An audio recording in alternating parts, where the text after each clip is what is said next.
Olá, sabe, no mundo do direito a gente tem um conceito que é quase sagrado, a decisão final, o tal do trânsito em julgado. É aquela ideia de que, olha, todo processo uma hora tem que acabar. Mas e se esse fim for, na verdade, uma grande injustiça? Se a decisão que era para trazer paz acaba mantendo uma ilegalidade óbvia?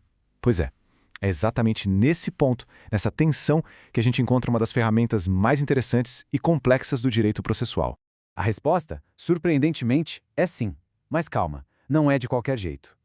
A grande questão que a gente vai desvendar aqui hoje é justamente essa. Como é que o sistema jurídico consegue equilibrar a necessidade de estabilidade com o chamado da justiça?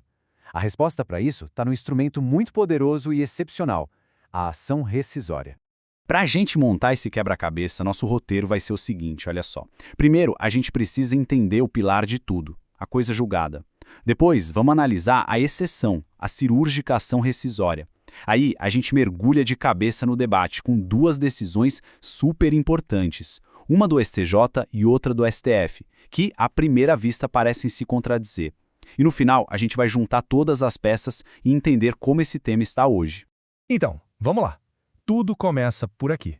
Para a gente poder falar em quebrar uma regra, primeiro a gente tem que entender por que ela é tão, mas tão importante. A coisa julgada material que está lá, protegida como direito fundamental no artigo 5º da nossa Constituição, é como se fosse a armadura de uma decisão judicial. Uma vez que ela se forma, pronto. Aquela discussão não pode ser reaberta, acabou. É ela que garante que as relações que foram pacificadas na justiça continuem estáveis, seguras. É, sem exagero, a base da segurança jurídica. Sem isso, o Estado de Direito simplesmente não para em pé. E agora, a gente vai conhecer a ferramenta de precisão, o bisturi cirúrgico, que foi criado para operar essa armadura, mas só em situações extremas. Olha, isso aqui é fundamental de entender. A ação rescisória não é um recurso. Não é tipo uma apelação da apelação. Não. Como ensinava o grande processualista Barbosa Moreira, ela é uma nova ação autônoma que serve para desconstituir uma sentença que ele chamava de patológica. E o cabimento dela é super restrito. Só vale para umas situações gravíssimas que estão listadas lá no artigo 966 do Código de Processo Civil. Pensa em coisas como juiz corrupto, prova comprovadamente falsa ou a hipótese que a gente vai explorar a fundo, violação manifesta de norma jurídica. O julgamento de uma rescisória tem, digamos, dois tempos. Primeiro, vem o que a gente chama de iudicatium rescindens. Nele, o tribunal olha para a decisão antiga e se pergunta: existe aqui um daqueles vícios graves da lei? Se a resposta for sim, ele vai lá e rescinde, anula a coisa julgada. Só aí, num segundo momento, é que vem o iudicatium rescisorium, onde o tribunal vai rejulgar o caso original, agora, claro, sem aquele vício. É uma mecânica bem precisa.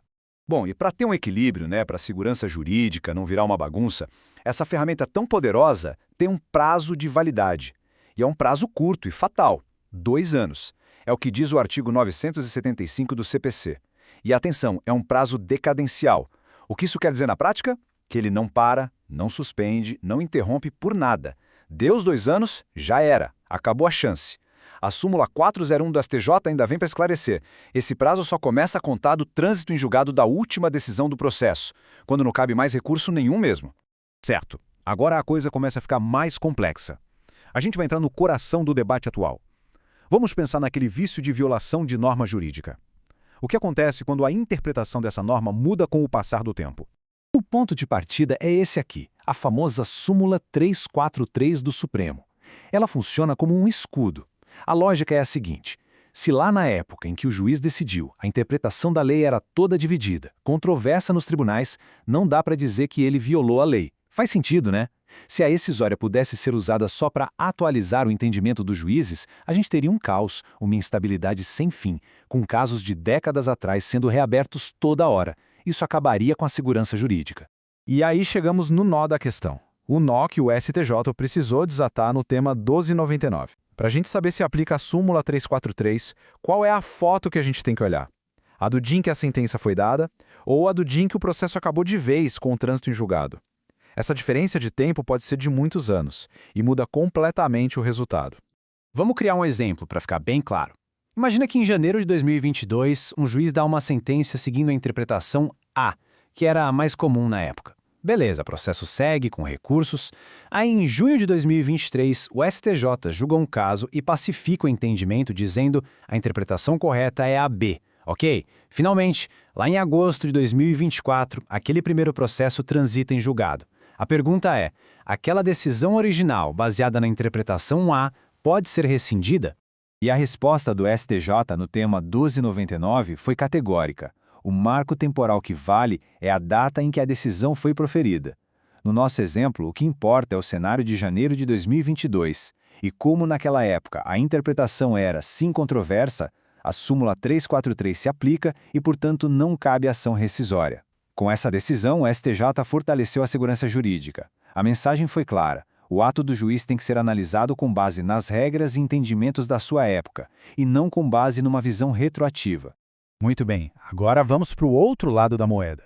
Se o STJ deu uma restringida, o STF, numa outra situação, parece que expandiu as possibilidades. E aqui o conflito é ainda mais profundo. O que acontece quando uma decisão definitiva bate de frente com a própria Constituição? O paradoxo era esse aqui.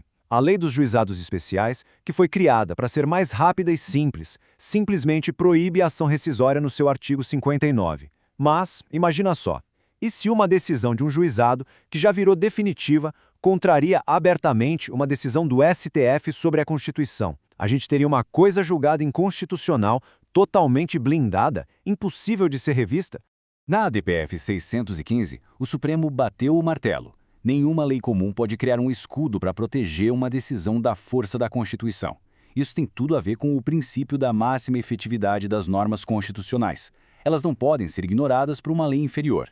Ou seja, a coisa julgada é super importante, mas não é um valor absoluto que serve para eternizar uma decisão inconstitucional. Então, como é que o STF resolveu isso na prática? Ele basicamente criou um procedimento próprio. Primeiro, sim, é possível desconstituir a decisão.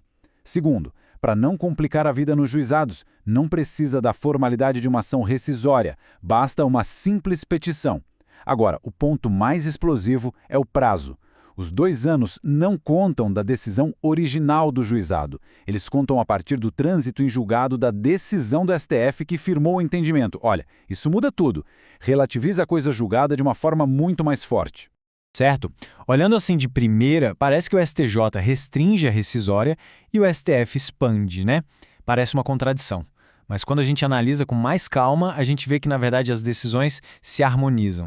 A chave para a gente entender isso tudo e ver que não tem contradição nenhuma está no foco de cada decisão. Pensa comigo.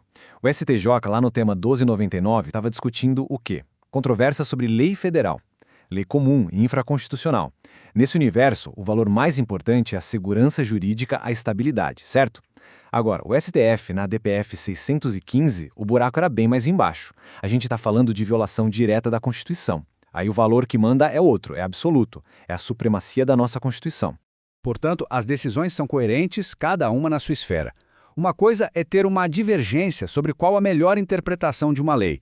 O sistema aceita que decisões antigas, que eram razoáveis na sua época, continuem valendo em nome da estabilidade.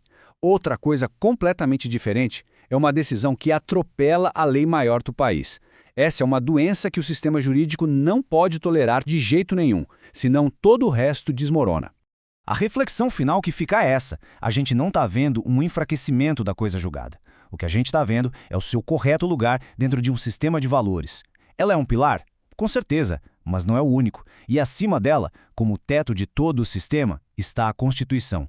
A ação rescisória e esses outros mecanismos parecidos funcionam como válvulas de escape que garantem que esse pilar não acabe sustentando uma estrutura torta, uma estrutura inconstitucional. Esse equilíbrio fino entre a certeza e a justiça é o que faz o direito ser tão fascinante. Se essa nossa análise mais profunda ajudou a iluminar um tema tão denso, imagine só o que mais a gente pode desvendar. Inscreva-se aqui no canal, deixe sua curtida e vamos continuar juntos nessa jornada pelo universo jurídico. Até a próxima!